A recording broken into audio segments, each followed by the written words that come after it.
Christina, and welcome everybody to today's webinar. So I usually like to start off with a quick brain tease. It's one of my favorite things to do. So that's what we're going to do today is kind of get you to start thinking about stress and how it affects your blood sugar and those types of things. So the first question is, all stress is bad. Do you think that's true or false?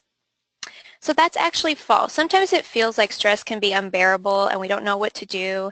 We feel cloudy or our judgment is skewed, but not all stress is bad. It just depends on the type of stress that you have. So there can be good stress and bad stress depending on the situation. So let's say you're getting married. That would be considered a good stress, hopefully for most people. So we won't talk too much about the differences between different types of stresses, but I just wanted you guys to know that you don't have to view every situation as a bad situation. Alrighty, second question is, there's nothing you can do about stress. Do you think that's true or false?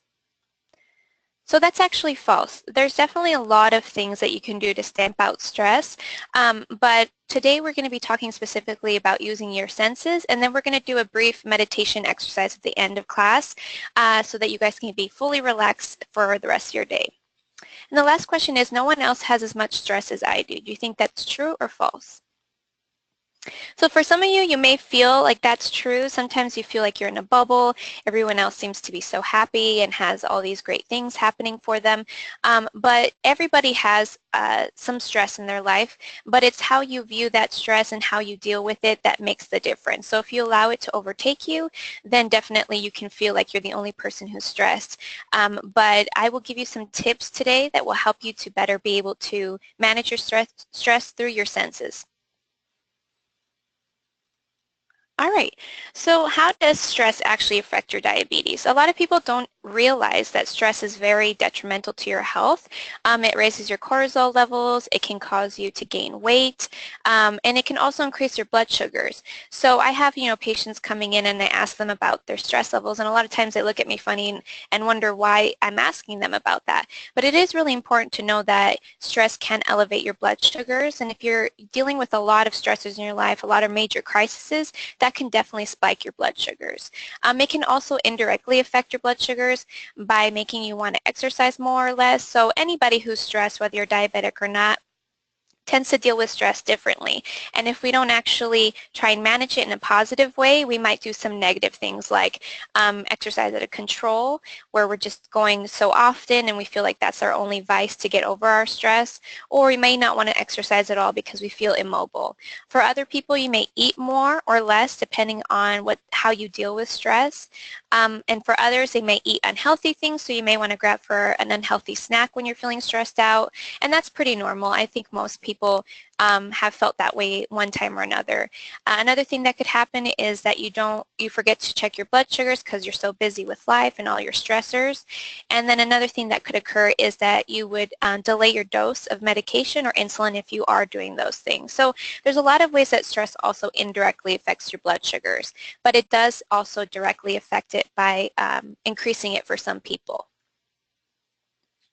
So one really awesome thing that you can do for yourself is start to track your stress levels so that you can reflect back on it at the end of the week. So what you would do is you would rate your stress on a scale of 1 to 10. So you can grab your favorite notebook, or if you don't have one, you can go out and buy one today. But just write down what it is that you feel your stress is at that time, what might be causing it, and then the level of stress. So 1 would be not stressed at all. You feel like you're in Cancun, you're at the beach, nothing could be wrong. And 10 would be everything is just going to, is terrible and nothing is going right. So rate your stress levels on that scale.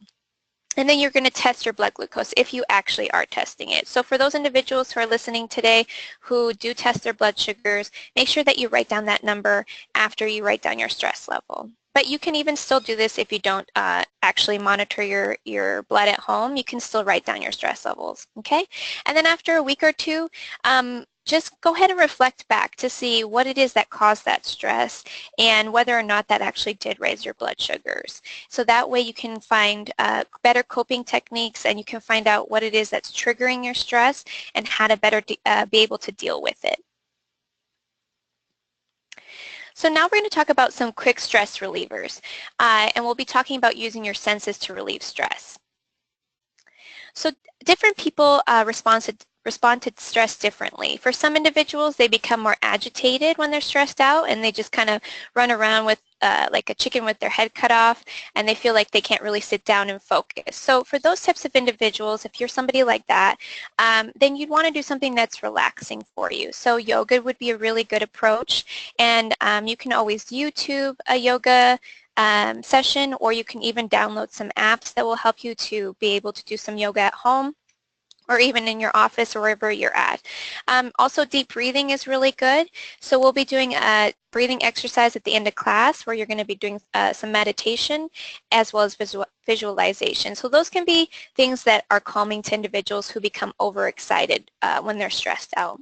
Then there's individuals who become immobilized. They might become depressed or withdrawn or even spaced out where you're talking to them, but it doesn't really seem like they're fully present. So you may be one of those people. And so for you, it'd be important to do something that's energizing. So we'll talk a little bit more about what some things you can do to energize you, to kind of get you out of your own head and out again and moving.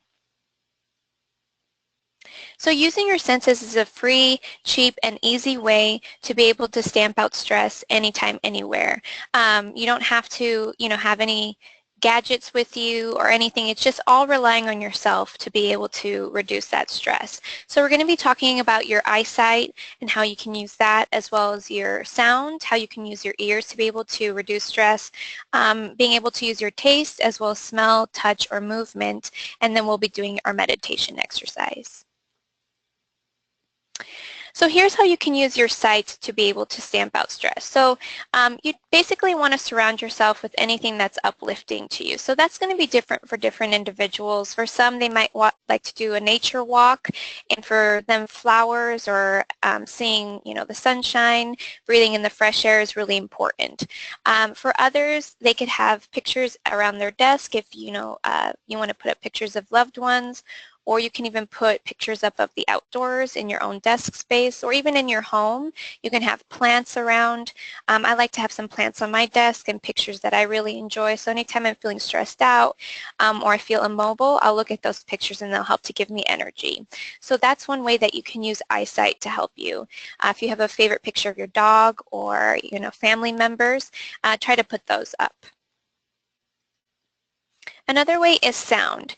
So, we all know that those sounds that calm us would be things like the ocean, or the rainforest sounds, or wind chimes, things like that. So try to find things that are soothing to you, that you enjoy. If you're at home, you can have that wind chime up. For me, I don't really like a lot of those kind of dingy sounding wind chimes, so I found one that's got a lower sound to it that I really enjoy. If you want, you could put a fountain outside. I'm pretty sure you can find really inexpensive ones on Amazon or eBay. And again, you can also use apps to hear sounds of the ocean or other nature sounds. And one that I really like is called the Calm app. Again, that's called Calm app. And so you can look at the actual ocean or the rainforest and also hear the sound of those things.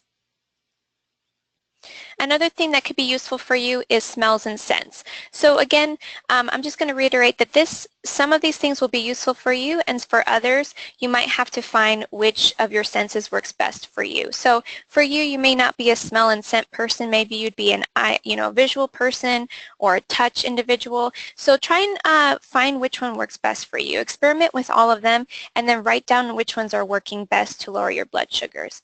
So for smells and scents, for individuals who feel like they become immobilized or they freeze when they're stressed out, they may need to smell something like oranges or lemons, peppermints, things like that. Even mint in your water or tea can help to re-energize you and kind of snap you out of whatever negative space that you're in. If you become overly agitated, you might want to use something that's more calming, like lavender or chamomile tea. You can also smell those things. If you're having trouble sleeping at night, you can also, light a scented candle, as long as it's something that doesn't actually have an open flame in case it falls over. You can also burn incense. You can lie down with sheets that are scented with lavender. I've done that before. I put a little lavender on my hands and then I spread it over my pillow, and it has helped to calm me during my sleep. You can also go outside in the great outdoors and smell the fresh air. And then also, if you'd like, you can get a favorite perfume or cologne to help you to feel a little bit better. And then touch is another great way to help with your stress. So if you have a favorite blanket that you enjoy, that would be great, you know, to have in your office, in your car, on your commute when you're going somewhere. I just taught a fibromyalgia class where one of the patients says that they love to take their blanket with them whenever they get cold. It really helps them to reduce their stress and to not have that pain from their fibromyalgia. So that's been really helpful for them and something that's easy to do. If you want, you can also pet your dog or cat. If you don't currently have a dog or cat and you feel like you have a lot of stress or you feel particularly lonely, they're great companions, you know, to have around. When you come home, you can always have somebody who loves you and is loyal to you. So think about something like that, but they're also furry and soft to touch, so they can be very calming. Another thing is to hold a comforting object. So if you have a memento that you really like from the past, a stuffed animal maybe from your youth, all those things can be really comforting. Soak in a hot bath. A lot of times we don't take advantage of our own bathtub. So maybe tonight you can take a hot bath to kind of relax you. Give yourself a hand or neck massage, and then wear clothing that's comfortable. Sometimes we wear tight clothing that can kind of cause it to be difficult to breathe. So try and wear more loose clothing that you can breathe more comfortably in. And then taste is another way that you can become relaxed. So instead of reaching for unhealthy snacks, what you can do is, if you want to indulge in a piece of chocolate, make sure that it's small and really savor it. Really enjoy the texture of it as well as the taste of it, rather than just kind of gulping it down and forgetting that you ever even ate it.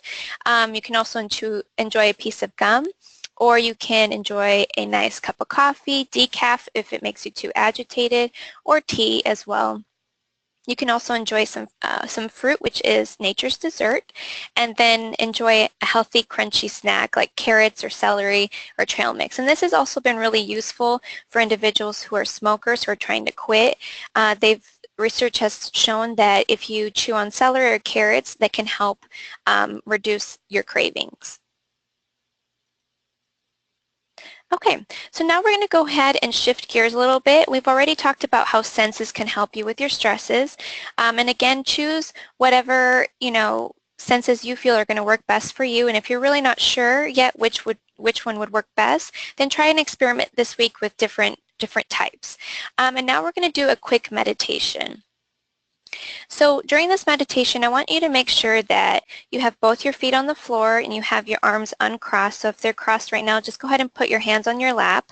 And I want you to remember to inhale through your belly. I don't want you to inhale through your chest. A lot of times throughout the day, if we're highly stressed out, we'll breathe very shallowly through our chest, but we'll forget to use our abdomen to breathe. So make sure that when you are breathing during this exercise that you're definitely using your belly and not your chest. And one way to find out if you're using your belly is by right now, I want everyone to put their hand on their belly, and I want you to take a deep breath and notice your belly go in when you take your breath. And when you exhale, it's actually going to come out through your belly. Your belly is going to extend again rather than be sucked in. So when you exhale, your belly will extend as well. So that's how you're going to breathe during this meditation exercise. You're also going to have your eyes closed. So I want everyone to close their eyes right now with their feet on their floor and their hands in their lap. And I want you to start to get comfortable.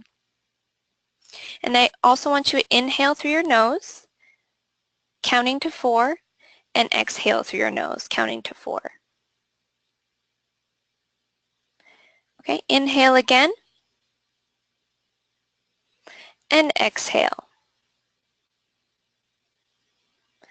Go ahead and inhale again, and exhale slowly. Continue to inhale and exhale through your nose, feeling wherever there is a tight spot. So focus on your forehead, your cheeks, your shoulders, your arms. Anywhere there's signs of tension or stress, just let it go. Even in your fingers, your legs, and your toes. Continue to inhale slowly and exhale slowly. You should already start to feel more relaxed. Now I want you to think of a place. This can be any place that you want. I want you to really feel like you're there, noticing sights and sounds, how it feels to be there. Continue to inhale slowly and exhale slowly through your nose.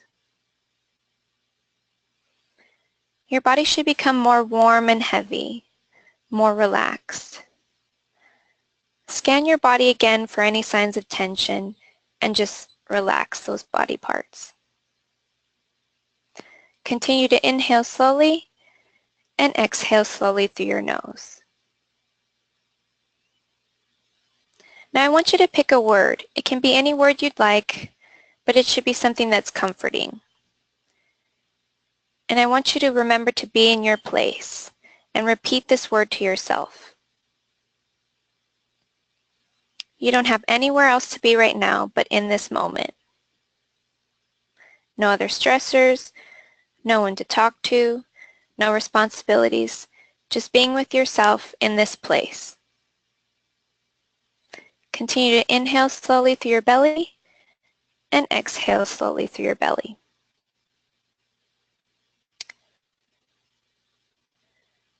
Your body should be very warm and heavy now. Go ahead and open your eyes as you become more alert and aware. So that was a very short meditation and visualization exercise. They can be as long as you'd like. If you want to spend 20 minutes doing this in the morning or 20 minutes in the evening, they can be very relaxing, especially for people who have, difficulties getting out of bed or even difficulties falling asleep.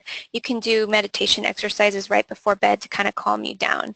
But it can also be an invigorating way to get out of bed in the morning. So different visualization and meditation exercises are useful. This was just one type to kind of relax your body and get stress out. But there's also other types that you can use to invigorate you, as I mentioned, or to even send, loving respect towards other people that you have been thinking about. So there's different things that you can use, different ways to meditate, and this was just one of them. So I hope that you enjoyed that. All right, so to wrap things up, I want you guys to take action this week. So instead of just thinking about the things that we discussed, I really want you to put them into practice. So pick one way that you can use your senses to relieve stress that we talked about. So your sight or sound, taste, smell, touch, movement. Just pick one of them and try it out this week and see if it worked for you. And even if you want, you can jot down some notes somewhere to kind of reflect back on. And try a meditation exercise as well, maybe in the morning or evening or even during your lunchtime if you need to just kind of relax after a stressful morning. If it seems like using your senses or using some of the tips that we talked about just aren't that useful, it's really important that you do reach out to a healthcare professional that can help you to talk about your feelings and maybe talk about some options that would be helpful for you.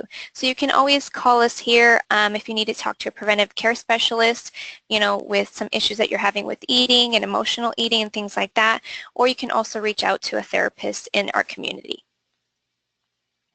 So to conclude, make sure that you monitor your numbers throughout the week to see how stress could be affecting your blood glucose numbers. But if you're not testing, you can still write down those things and kind of see what your triggers are for your stressors. Make sure that you do identify your stressors because that is the easiest way to kind of start dealing with them. Instead of ignoring them or neglecting them, make sure that you find out what it is that's causing you to stress out. And then also manage your stresses through your senses, as we mentioned, or through meditation and relaxation exercises.